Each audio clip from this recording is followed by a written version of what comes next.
عزیز دوستو، بزرگ اور بھائیوں، قرآن مجید نے جگہ جگہ پہ اس بات کا اعلان فرمایا ہے کہ اپنے شعور کو بلند کرو، اپنی فہم سے، اپنی عقل سے کام لو، کائنات ارضی اور سماوی میں غور کرو، اللہ کی نشانیوں کو دیکھو، اپنی فہم و فراست کے ساتھ، شعور کے ساتھ دین اسلام کی حسین تعلیمات کو قبول کرو اور ان کے مطابق اپنی زندگی گزارنے کی کوشش کرو۔ سورہ زمر کی آیت نمبر 18 میں نے تلاوت کی ہے۔ اللہ تعالیٰ نے فرمایا کہ الذین یستمعون القول، فرمایا وہ لوگ جو توجہ سے بات سنتے ہیں، کان لگا کے سنتے ہیں، فیتبعون احسنہ، اور پھر بہترین بات کی پیروی کرتے ہیں۔ پہلے تو سنتے غور کے ساتھ ہیں، پھر بہترین بات کی۔ اسلام کے اندر اجر و ثواب دو طرح کا ہے، ایک بہتر ہے، ایک بہترین ہے۔ آپ نے کسی سے قرض لینا ہو تو اس کو مہلت دینا بہتر ہے اور معاف کر دینا بہترین ہے۔ کسی شخص نے آپ کے ساتھ زیادتی کی ہو تو اتنی ہی زیادتی اس کے ساتھ کر لینا جائز ہے، لیکن اسے معاف کر دینا یہ بہترین ہے۔ تو فرمایا وہ پہلے کان لگا کے سنتے ہیں، پھر بہترین بات کی پیروی کرتے ہیں، ان میں سے جو زیادہ اچھی چیز ہے اس کے مطابق عمل کرتے ہیں۔ اولئک الذین ھداھم اللہ، یہی لوگ ہیں جنہیں اللہ نے ہدایت عطا فرمائی ہے۔ وَأُولَئِکَ هُمْ أُولُو الْأَلْبَابِ، اور فرمایا یہ لوگ عقل والے ہیں، یہی ہیں جنہیں اللہ نے ہدایت دی اور یہ صاحبان عقل ہیں۔ ایک دنیا کے اندر عقل وہ ہے جس کا لوگ بہت زیادہ استعمال کرتے ہیں، تو وہ عقل انہیں بعض اوقات گمراہی کی جانب لے جاتی ہے۔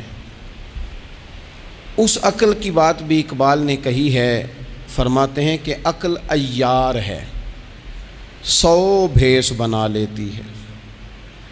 اس کے لیے عیار کا لفظ کہا، اور دوسرا پہلو دیکھیے عیار کے مقابلے میں لفظ کیا کہا۔ عقل عیار ہے، 100 بھیس بنا لیتی ہے، عشق بیچارہ۔ عقل عیار اور عشق بیچارہ، دیکھیں اس کے مقابلے میں جو جملہ دیا ہے، جو لفظ دیا ہے، یعنی لفظ عیار آپ جب بولتے ہیں عیار بڑا چلاک ہے، بڑا یار ہے، بڑا مکار ہے، تو زاویہ کیا بنتا ہے؟ اور جب آپ بیچارہ بولتے ہیں تو وہ بیچارہ۔ اب زاویہ دیکھیے کیا کھینچا، کہنے لگے عقل عیار ہے، 100 بھیس بنا لیتی ہے، عشق بیچارہ، نہ ملا ہے، نہ زاہد، نہ حکیم، یہ کچھ بھی نہیں، یہ بیچارہ کچھ بھی نہیں، بیچارہ جو ہوا۔ تو عقل کی طرف تو قرآن و سنت نے توجہ دلائی ہے، لیکن عقل سے مراد ہے فہم ہو، فراست ہو، حلم ہو، بردباری ہو، عاجزی ہو، غور فکر کرنے کا مزاج ہو، کسی چیز کو پورے شعور کے ساتھ بندہ قبول کرے۔ آج کل جن چیزوں کو لوگ عقل سمجھتے ہیں نا، وہ عقل نہیں ہے، وہ چالاکی ہے۔ آج کل لوگ عقل مند نہیں ہیں، چالاک ہیں۔ چالاکی اور چیز کا نام ہے، تیز تراری اور چیز کا نام ہے، عقل مند ہونا اور چیز کا نام ہے۔ یہ جو شطرنج کے ہیر پھیر سے لوگ دنیا چلاتے ہیں، یہ عقل مند نہیں ہوتے، یہ چالاک ہوتے ہیں۔ ہمارے ہاں ڈھیر سارے لوگ اپنی زندگی، اپنا گھر، اپنا کاروبار چالاکی سے چلاتے ہیں۔ چالاکیاں لمبی نہیں چلتی، ان کے پول کھل جاتے ہیں۔ تیزیاں لمبی نہیں چلتی، جلدی مکر واضح ہو جاتے ہیں۔ چالاک آدمی کے دوست نہیں ہوتے، آپ کسی کے ساتھ سیاست کے ساتھ زندگی گزار رہے ہیں تو وہ بھی آپ کے ساتھ سیاست ہی کر رہا ہے۔ جب آپ فہم کے ساتھ چلتے ہیں، فراست کے ساتھ، اب عقل کیا ہے؟ نبی پاک صلی اللہ تعالیٰ علیہ وسلم نے فرمایا، کسی نے پوچھا یا رسول اللہ صلی اللہ علیہ وسلم بہترین مومن کون ہوتا ہے؟ تو نبی پاک علیہ الصلوۃ والسلام نے فرمایا جس کا اخلاق زیادہ اچھا ہو۔ تو یا رسول اللہ عقل مند کون ہوتا ہے؟ تو نبی پاک علیہ السلام نے فرمایا عقل مند وہ ہوتا ہے جو موت کو کثرت سے یاد کرے اور اپنی آخرت کی تیاری کرے۔ یہ عقل ہے، یہ شعور ہے۔ لیکن وہ چالاکی کے ساتھ دنیا داری میں بڑا اپنا نام بنا لے، بڑے پیسے جمع کر لے، بڑا جناب گھروندہ تیار کر لے، تو یہ چالاک ہے، عقل مند نہیں۔ فہم والے بنیں، شعور والے بنیں، اپنی زندگی فہم کے ساتھ گزاریں۔ آپ اپنے شعور کی بلندی کی طرف بڑھیں، اپنے بچوں کو تیز نہ کریں، چالاک نہ کریں۔ ایک درویش سے میری ملاقات ہوئی تو وہ بڑے بھولے بھالے تھے، ان کے بچے بھی بھولے بھالے تھے۔ تو میں نے سارے خاندان میں سب بھولے بھالے لوگ دیکھے، تو میں نے ان سے کہا کہ یہ کیا ماجرا ہے؟ تو کہنے لگے ہمارے دادا جی نے دعا کی تھی کہ یا اللہ میرے بچے چالاک نہ ہوں، یہ شاطر نہ ہوں، تیزیاں نہ کرنی آتی، یہ بھولے ہوں، درویش ہوں، سادہ ہوں۔ اولادیں شعور تیز تراک ہو جائیں نا، چالاک شاطر ہو جائیں، تو وہ تو ماں باپ کو بھی روز کوئی نہ کوئی کہانی سناتے ہیں، وہ تو اپنے دائیں بائیں بھی کوئی نہ کوئی نیا قصہ ہی بیان کرتے ہیں۔ عقل مند بنیں، شعور والا انہیں بنائیں، انہیں اچھے برے کی تمیز سکھائیں۔ یعنی شعور، چالاک آدمی تو حلال حرام کی پرواہ نہیں کرتا، بس وہ دیکھتا ہے میں نے پارٹی کو قابو کیسے کرنا ہے۔ لیکن عقل مند وہ ہوتا ہے جو دیکھے کہ یہ میرے لیے جائز ہے کہ ناجائز ہے، محنت سے کام کرے، شعور سے کام کرے، لیکن لقمہ حرام کبھی اپنے گھر داخل نہ ہونے دے۔ یہ شعور ہے، یہ بلندی ہے۔ یعنی شعور یہ ہے کہ اسے پتہ چلے کہ یہ حق میرا ہے، یہ میرے بھائی کا ہے، یہ حق میرا ہے، یہ میرے ملازم کا ہے، یہ حق میرا ہے، یہ میرے پڑوسی کا۔ یہ شعور ہے۔ اور چالاکی کیا ہے؟ کہ وہ تیزی دکھائے اور سب کا مال ہڑپ کر کے اپنے گھر لے آئے اور کسی کو پتہ بھی نہ چلنا دے۔ یہ چالاکی ہے۔ چالاک نہ بنے، باشعور بنے، فہم والے بنے۔ میرے نبی پاک صلی اللہ تعالیٰ علیہ وسلم پر اللہ تعالیٰ نے جو قرآن مجید کتاب نازل کی تو 300 کے لگ بھگ آیات قرآن پاک میں ایسی ہیں جن کا زیادہ مطالعہ ہے، وہ زیادہ جمع کر لیں گے۔ 300 کے قریب آیات ایسی ہیں جس میں اللہ تعالیٰ نے عقل اور شعور کی طرف بڑھنے کا حکم دیا ہے۔ فرمایا عقل والو غور کرو، تم دیکھتے نہیں زمین و آسمان میں اختلاف ہے، رات اور دن آتے جاتے ہیں، اس میں غور کرو، اس میں نشانیاں ہیں پر ان کے لیے جو عقل رکھتے ہیں، جو شعوری بلندی رکھتے ہیں۔ تیزی نہیں، چالاکی نہیں، شاطر پن نہیں۔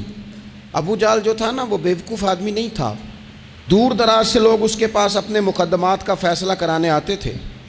چالاک آدمی تھا، اتنی زبردست بات کرتا تھا، اتنی اچھی باتیں سناتا تھا کہ لوگ لوٹ پوٹ ہوتے تھے، گھنٹوں بیٹھ کے لوگ اس کی بات سنتے تھے۔ لیکن شاطر تھا، عقل مند نہیں تھا۔ اگر عقل مند ہوتا تو اسے نظر آ جاتا کہ وہ دیکھو آفتاب نبوت چمک رہا ہے، وہ غلام ہو جاتا رسول پاک کا۔ لیکن وہ چالاک تھا، چالاکیاں کرتا رہا، تیزیاں دکھاتا رہا۔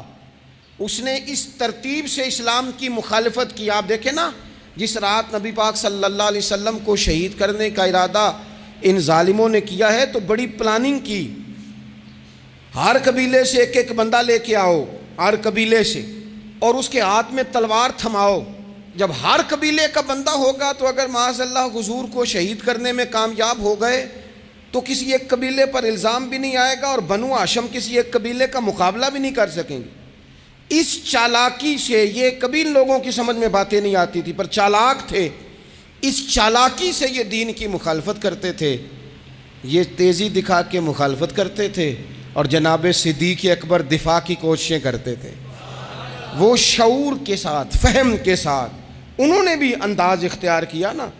انہوں نے چالاکی کی کہ ہر قبیلے سے ایک ایک بندہ، وہ تو اللہ کی حکمت تھی کہ سرکار نے ایک مٹھی میں پکڑ کے مٹی پھینکی تو ان کی آنکھوں کے آگے اللہ تبارک و تعالیٰ نے پردے ڈال دیے، لیکن اس کے مقابلے میں حضرت صدیق اکبر فہم و فراست کا، شعور کا وہ مظاہرہ کر رہے ہیں۔ وہ کیسا بندوبست کرتے ہیں؟ کہتے ہیں اپنے غلام سے کہ 2 اونٹنیاں موٹی تازی ان کو تم نے لے کے غار کے اس جانب آ جانا ہے۔ اپنے غلام سے کہتے ہیں کہ تم نے ان اونٹنیوں کو وہاں پہنچانا ہے۔ بیٹے سے کہتے ہیں سارا دن کام کاج کے سلسلے میں ادھر ادھر جانا اور کافروں کی باتیں سن کے پہنچانا کہ نیا منصوبہ کیا بنا رہے ہیں۔ اپنی بیٹی سے کہتے ہیں پتر کھانا پکا کے، کل کا باسی نہیں تازہ پکا کے، اور پھر اس کو تیار کر کے، اور بیٹا دن کے اجالے میں نہیں رات کے اندھیرے میں آنا۔ اب یہاں اقبال بولے، اقبال کہنے لگے جب عشق سکھاتا ہے آداب خود آگاہی، عشق بھی ایک عقل دیتا ہے، جب عشق سکھاتا ہے آداب خود آگاہی تو کھلتے ہیں غلاموں پر اسرار شہنشاہی، پھر وہ غلاموں کو بادشاہ بنا دیتا ہے۔ تو کہا رات کو وہاں کھانا پہنچانا یہ ان کا شعوری فیصلہ ہے، اور رستے میں حضرت صدیق اکبر بھی شعور کا مظاہرہ کرتے ہوئے حضور کو لے کے جا رہے ہیں۔ انہوں نے بھی پلاننگ کی، منصوبہ بندی کی، پر چالاکی سے حضرت صدیق اکبر بھی اپنا شعور استعمال کر رہے ہیں۔ رستے میں ایک شخص ملتا ہے جناب صدیق اکبر کو، یہ شعور ہے، یہ فہم ہے، یہ فراست ہے۔ ایک شخص رستے میں ملتا ہے۔ عرب کے اندر ایک رواج تھا کہ کبھی کبھی نا کوئی ہادی ساتھ لے لیا جاتا تھا۔ ہادی اس کو کہتے تھے جو رستہ دکھاتا تھا آگے آگے، وہ کچھ تھوڑا بہت نذرانہ لیتے تھے، رقم لیتے تھے، رستہ دکھاتے تھے۔ چونکہ رستہ بتانا بڑی دور دور تک آبادی نہیں ہوتی تھی تو پوچھیں گے کس سے اگر بھول گئے تو ایک شخص ساتھ رکھ لیا جاتا تھا۔ رستے میں ایک شخص ملا جو مدینہ شریف سے جا رہا تھا مکہ مکرمہ۔ حضرت صدیق اکبر کو وہ جانتا تھا، نبی پاک علیہ السلام کا بظاہر آشنا نہیں تھا۔ حضرت ابوبکر صدیق سے پوچھتا یہ کون ہے؟ اب حضرت صدیق اکبر کا شعور دیکھو، وہاں شعور اسلام کی مخالفت میں چالاکی استعمال ہو رہی، یہاں شعور دفاعی اسلام میں استعمال ہو رہا ہے۔ یہ فہم ہے، یہ عقل ہے۔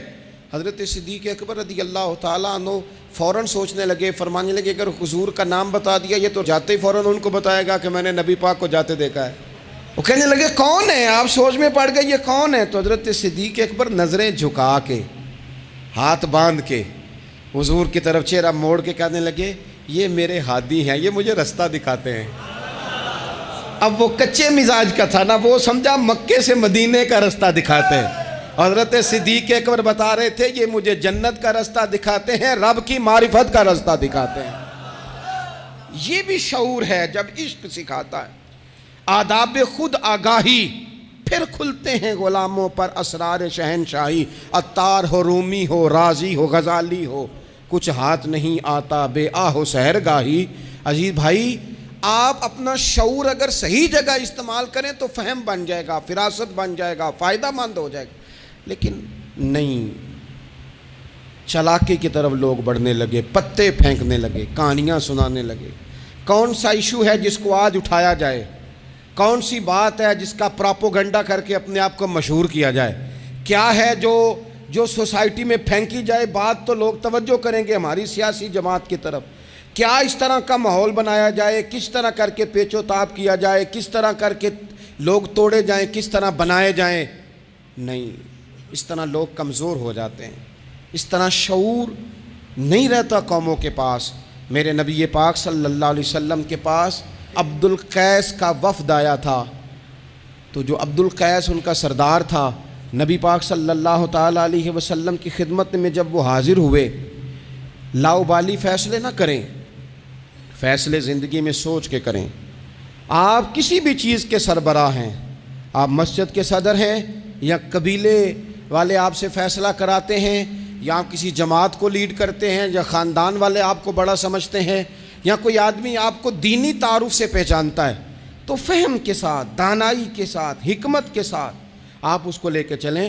نبی پاک صلی اللہ تعالیٰ علیہ وسلم نے وفد عبد القیس کے سربراہ سے کہا تھا کہ تمہارے اندر دو خصلتیں ہیں، دو عادتیں تمہارے اندر ایسی ہیں جنہیں اللہ بڑا ہی پسند کرتا ہے۔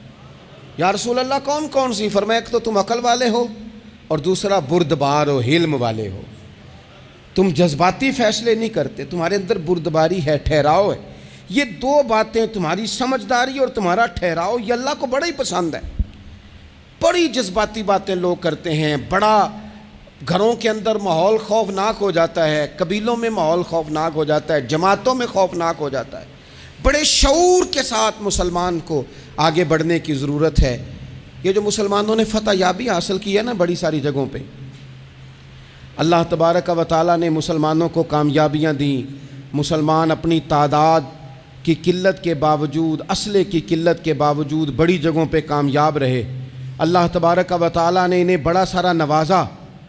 تو اس کے اندر بھی قرآن مجید کی سورہ انفال جب ہم دیکھتے ہیں تو اللہ تبارک و تعالیٰ نے وہاں ارشاد فرمایا کہ مسلمان 100 ہوتا ہے اور وہ صبر کرتا ہے تو وہ 200 کا مقابلہ کرتا ہے، 1000 ہوتا ہے وہ صبر کرتا ہے اور مقابلہ 2000 کا کرتا ہے مسلمان۔ کیوں بھلا؟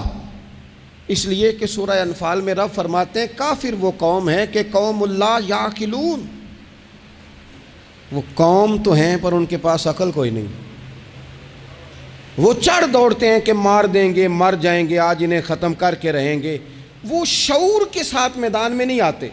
لیکن نبی پاک صلی اللہ علیہ وسلم جب اپنے لوگوں کو لے کے جاتے تھے، حضور انہیں سمجھاتے تھے، صف بندی کرتے تھے۔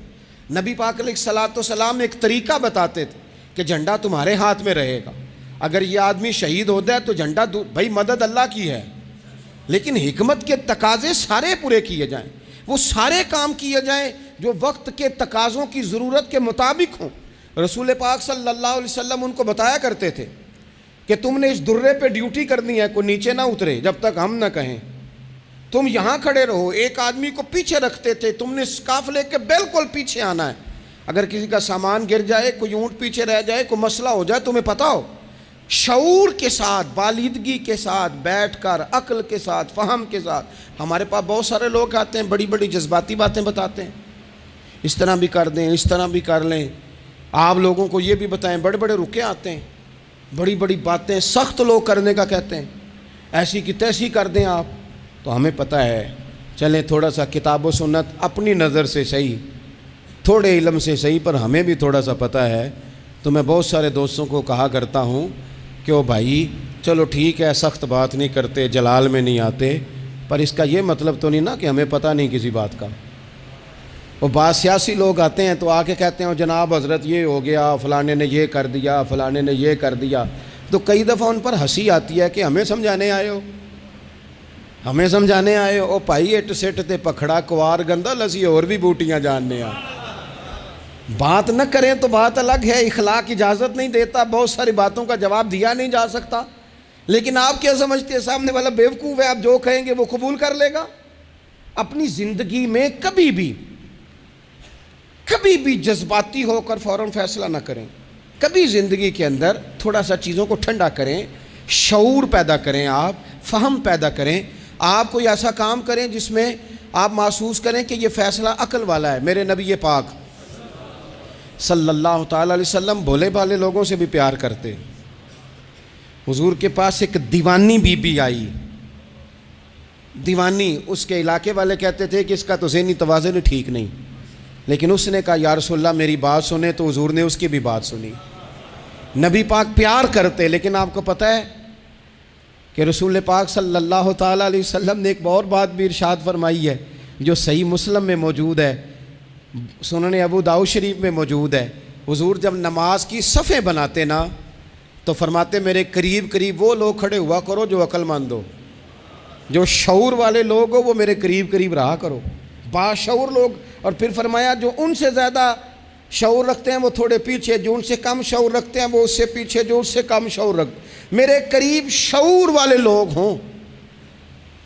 یعنی محبوب سب کے نبی ہیں، لیکن حضور اپنے قریب ان لوگوں کو بٹھاتے جن کا فہم مضبوط ہوتا۔ اسی لیے حضرت مولا علی شیر خدا رضی اللہ تعالیٰ عنہ فرمایا کرتے تھے وہ بندہ دنیا میں کبھی نہیں ٹوٹتا جس کے مشیر اچھے ہوں۔ ہمارے آج کل مشیر نہیں ہوتے، ہمارے خوش آمدی ہوتے ہیں، ہمارے وہ ہوتے ہیں جو ہمیں بلے بلے کہیں، ہمارے وہ ہوتے ہیں جو ہمیں کہیں کیا بات ہے، سبزہ سارا ہی سبز ہے باہر، اور ہم اتنی طاقت نہیں رکھتے کہ ہم تصویر کا دوسرا رخ بھی دیکھیں۔ تو اللہ کے رسول نے شعور کو سپورٹ کیا، عقل کو سپورٹ کیا، فہم و فراست کو سپورٹ کیا، فرمایا میرے قریب قریب۔ دیکھیں نا علماء نے ایک معنی یہ بھی اس کا بیان کیا ہے کہ جب کوئی باشعور آدمی قریب ہوتا ہے تو نماز میں کبھی لقمہ دینا پڑ جاتا ہے، کبھی بتانا پڑ جاتا ہے، کبھی کسی وقت امام کا وضو ٹوٹتا ہے، اسے پیچھے جانا پڑ جاتا ہے. تو باشعور لوگ ہوں گے جب قریب تو حالات اور ہوں گے. اللہ کے رسول صلی اللہ تعالیٰ علیہ وسلم باشعور لوگوں کو قریب رکھتے، شعور کی بات آگے پھیلاتے. میں بڑے عرصے سے یہ بات کر رہا ہوں، آج پھر کرتا ہوں. دینی ماحول کے اندر باشعور لوگوں کی بڑی ضرورت ہے، بصیرت افروز لوگوں کی بڑی ضرورت ہے، جن کے حافظے قوی ہوں ان کی بڑی ضرورت ہے. اکثر ایسا ہوا کہ ایسے لوگوں کو لا کر دیا گیا، ایسے لوگ بٹھائے گئے جو شعوری طور پر بالکل ناپختہ تھے. دیکھیں ہر آدمی ہر جگہ پہنچ نہیں سکتا، کچھ لوگ کند ذہن ہوتے ہیں، کوئی کام بھی نہیں کر پاتے. تو زبردستی جبر کرنا، کسے مولوی بنانا ہے، اسے مولوی بنانا ہے، اسے حافظ ہی بنانا ہے، بھائی وہ بیچارہ نہیں اتنا شعور رکھتا. آپ کوئی ذہین فتین لوگ لے کے آئیں، باشعور لوگ لے کے آئیں جو سوسائٹی میں کچھ سمجھ بوجھ رکھنے کی صلاحیت رکھتے ہوں. وہ جب دین کو پڑھیں گے اور دین کو آگے پھیلائیں گے تو کچھ تقاضے سمجھ کر آگے پھیلائیں گے. آپ دیکھیے میرے نبی پاک صلی اللہ تعالیٰ علیہ وسلم کے صحابہ کا شعور کتنا بلند تھا. حضرت زید بن ثابت رضی اللہ تعالیٰ عنہ کے ذمے لگایا حضرت ابو بکر صدیق نے قرآن پاک کو جمع کرنا. فرمایا آپ صحابہ کرام سے لے کے جن کے پاس تھوڑا تھوڑا قرآن پاک ہے آپ جمع کریں، آپ لا کے اسے جمع کریں. اور وجہ اس کی یہ ہے کہ ایک تو آپ نبی پاک کے دور میں بھی قرآن پاک کی وحی لکھتے تھے، اور دوسری بات یہ ہے کہ آپ جوان بھی ہیں اور عقل مند بھی ہیں، لہٰذا آپ سے ہم نفع لینا چاہتے ہیں. باقاعدہ لفظ کے حضرت صدیق اکبر کہ چونکہ باشعور آدمی ہیں، فہم والے ہیں، لہٰذا آپ سے یہ کام لینا ہے. میں شکوہ نہیں کرتا، لیکن میں کو ذمہ داری سے کہتا ہوں، میں قائل نہیں ہوں بچوں کو ڈنڈے مار کے پڑھایا جائے. ڈنڈے مار کے جب آپ پڑھاتے ہیں تو آپ خوف کے سائے میں تعلیم دے رہے ہیں. آپ سے لوگ ڈر رہے ہیں، گھبرا کر تعلیم دی جا رہی ہے. وہ کیا اس سے سیکھے گا جس نے خوف کے عالم میں سبق یاد کیا؟ بچہ استاد صاحب کے سامنے کھڑا ہے تو وہ تھر تھر کانپ رہا ہے، اسے جو یاد ہے بیچارے کو وہ بھی بھول گئے ہیں. اور یہ کام مدرسوں سے زیادہ اسکولوں میں ہوتا ہے، اسکولوں میں زیادہ ہوتا ہے. لائق لوگوں کو، باشعور بچے کو آپ کو پتہ چل جاتا ہے آپ کا بچہ شعور والا ہے. پھر آپ اس کی مناسب کاؤنسلنگ کریں، اسے آپ مناسب طریقے سے اس کو سمجھائیں، اس کو آپ تھوڑا سا مینٹلی طور پر تیار کریں، اس کی نگرانی کریں کہاں آتا ہے کہاں جاتا ہے. پھر آپ جب کسی ادارے میں داخل کرائیں تو پھر باقاعدہ اس کی رپورٹ لیں، پتہ کریں. ہفتوں سالوں بیت جاتے ہیں، کوئی پوچھنے ہی نہیں آتا ہمارا بچہ کیا پڑھ رہا ہے، تو بچہ پھر من مانی کرے گا. نبی پاک صلی اللہ علیہ وسلم کی خدمت عالی مرتبت میں حضرت انس بن مالک رضی اللہ تعالیٰ عنہ کو ان کی جب والدہ لے کے آئیں نا تو انہوں نے آ کے نبی پاک علیہ السلام سے کہا تھا یا رسول اللہ صلی اللہ علیہ وسلم جی ہمارا بیٹا انس ہے، ہم اسے آپ کا خادم بنانے آئے ہیں. حضور اس میں دو خوبیاں ہیں، ایک تو جوان ہے اور دوسرا حضور بڑی سمجھ بوجھ رکھنے والا ہے، یہ باشعور ہے، آپ کی خدمت کرے گا. خدمت کے لیے بھی بچہ دیا، خدمت کے لیے. حضرت انس بن مالک حضور کی خدمت کرتے رہے، ڈیوٹی کرتے تھے. وہ نبی پاک کے گھر میں چھوٹے تھے، کام کاج کرتے تھے، حضور کسی کو بلانے بھیج دیتے، ازواج مطہرات کوئی کام کر دیتی. فرماتے میں آیا تو تھا خدمت کرنے، لیکن باشعور تھا، فہم والا تھا، کام بھی کرتا رہتا اور مدینے والے کی حدیثیں بھی یاد کرتا رہتا. سینکڑوں حدیثوں کا خزانہ حضرت انس بن مالک نے امت کو دیا ہے. وہ کام کرتے تھے لیکن باشعور تھے نا، تو اپنے شعور کی بلندی کی بنیاد پر کام کرتے کرتے انہوں نے دین سیکھ لیا اور سیکھ کر امت کو اتنا بڑا خزانہ دیا.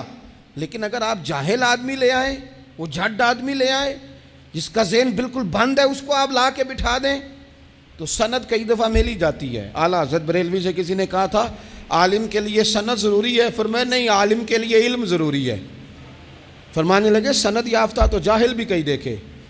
تو باشعور بنے اپنی زندگی میں، علم کے ساتھ، بردباری کے ساتھ، معاملہ فہمی کے ساتھ اپنی زندگی میں آگے بڑھیں. جذباتی فیصلے نہ کریں، جلدی سے ایموشنل نہ ہو جائیں. کوئی شخص آپ کو کسی جگہ آ کے فٹافٹ گڑبڑ کرنے کی کوشش کرے تو بڑی جلدی اس بندے کے بہکاوے میں نہ آئیں. کوئی کسی کے بارے میں خبر بریک کرے تو فٹافٹ اس خبر کا شکار نہ ہو. کوئی سیاسی آدمی آپ کو سبز باغ دکھانا شروع کرے تو تھوڑا سا شعور ہو آپ کے اندر، تھوڑا سا فہم ہو. آپ ذرا ان نعروں کو دیکھو تو صحیح، آپ کو کون سا نعرہ دیا جا رہا ہے. میں ہمیشہ یہ کہتا ہوں دوستوں سے کہ آپ ہمیشہ سے انہی نعروں پر آپ ووٹ دیتے جا رہے ہیں، انہی چیزوں پر آپ ووٹ دیتے جا رہے ہیں، انہی باتوں پر. زمانہ کہاں چلا گیا، دور college, university, science, technology, computer, دنیا کہاں نکل گئی، اور آج بھی آپ کو کہا جاتا ہے کہ مجھے ووٹ دو میں سڑک پکی کرا دوں گا. آپ کم از کم اتنا تو کہیں کہ یار ہم اس گلی کے اندر 20 گھر رہتے ہیں تو ہم تھوڑے تھوڑے پیسے ڈال کے گلی خود پکی کرا دیں گے. آپ ہمیں قانون کی بالادستی جو ہے وہ معاشرے کے اندر پکی کر کے دیں. آپ ہمیں یہ بتائیں کہ یونیورسٹیاں کتنی بنائیں، آپ ہمیں یہ بتائیں کہ ہسپتالوں میں نظام کس طرح کا ہے، صحت اور تعلیم میں معیار ہمارا کیا ہے. ابھی تک وہی معاملہ، یعنی میں نے یہاں تک دیکھا ہے، آپ نے ناراض نہیں ہونا، یہاں تک دیکھا ہے کہ میں قبرستان کے لیے جگہ لے دیتا ہوں، مجھے ووٹ دے دو. چھوڑ دو یار یہ کام. اگر ہمیں جینے کے لیے جگہ ملے گی تو مر جانے کے بعد کے لیے بھی ملے گی. اس سے تھوڑا باہر اٹھ کے سوچو کیا کن چکروں میں ہم پڑ گئے. اپنی زندگی بالیدگی والی، پختگی والی بنائیں. آپ جب شعوری طور پر پختہ ہو جائیں گے پھر اللہ تعالیٰ آپ سے بہتر فیصلے کرائے گا، پھر آپ آگے بڑھیں گے. آپ اور میں، ہماری آنے والی نسل تیز تو ہو رہی ہے، باشعور نہیں ہو رہی. ان کے اندر پیسے کمانے کی مشین بننے کا جذبہ تو ہے لیکن تعمیر شخصیت کا کوئی کمال نہیں. لوگ غرض مند تو بہت زیادہ ہیں، درد مند نہیں.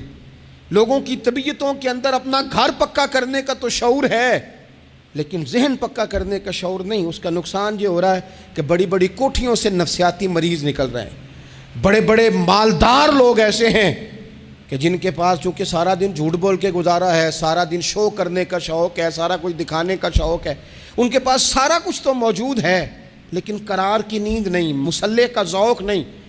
میں اکثر کہتا ہوں کم سونا ہی بیماری نہیں، زیادہ سونا بھی بیماری ہے. کم کھانا ہی تکلیف کا باعث نہیں، زیادہ کھانا بھی بڑی آزمائش کا باعث. اور میرے بھائی، اقبال جیسے لوگ رو پڑے، کہنے لگے بیوقوف ہونا ہی مسئلہ نہیں، زیادہ چالاک ہونا بھی بڑا ہی مسئلہ ہے. رو کے کہنے لگے عقل کی گتھیاں سلجھا چکا ہوں، خرد کی گتھیاں سلجھا چکا ہوں. یا رب مجھے صاحب جنوں کر دے، یا اللہ مجھے کوئی ذوق بھی دے دے، کوئی میرے اندر درد بھی پیدا کر دے، کوئی مجھے محبت بھی دے دے. عقل ہی عقل رہ گئی. میرے بھائی، باشعور، حلیمی، بردباری، ٹھہراؤ، مزاجوں کے اندر قرار. جلدی ہے ہمارے بچوں کو، جلدی ہے انہیں آگے بڑھنے کی. یہ چور دروازے ڈھونڈتے ہیں، یہ ابھی پوری طرح بولنا نہیں آتا تو یہ اپنے پیج بنانا چاہتے ہیں، یہ اپنے چینل قائم کرنا چاہتے ہیں. ہر بندہ ہے جو کہتا ہے میری سن کے جیو، میری مرضی کے مطابق اپنے معاملات کو ترتیب دو، میں جس طرح کہتا ہوں وہ بات زیادہ اہم ہے. تھوڑا سا غور کریں، تھوڑا سا زندگی کے اندر اپنے فہم سے کام لیں، تھوڑی فراست آگے کی طرف لے کے جائیں. میرے رسول پاک علیہ السلام نے فرمایا جس سے اللہ بھلائی کا ارادہ کرتا ہے اسے دین کی سمجھ عطا فرما دیتا ہے، اسے سمجھ عطا کرتا ہے اللہ تعالیٰ دین کی. حضرت سیدنا احمد بن ابی عاصم انطاکی رحمۃ اللہ علیہ فرماتے ہیں کہ اگر تو دیکھنا چاہے نا کہ تو عقل مند ہے کہ نہیں، تو فرماتے ہیں پھر بھی میں تمہیں ایک نسخہ دیتا ہوں. وہ کیا؟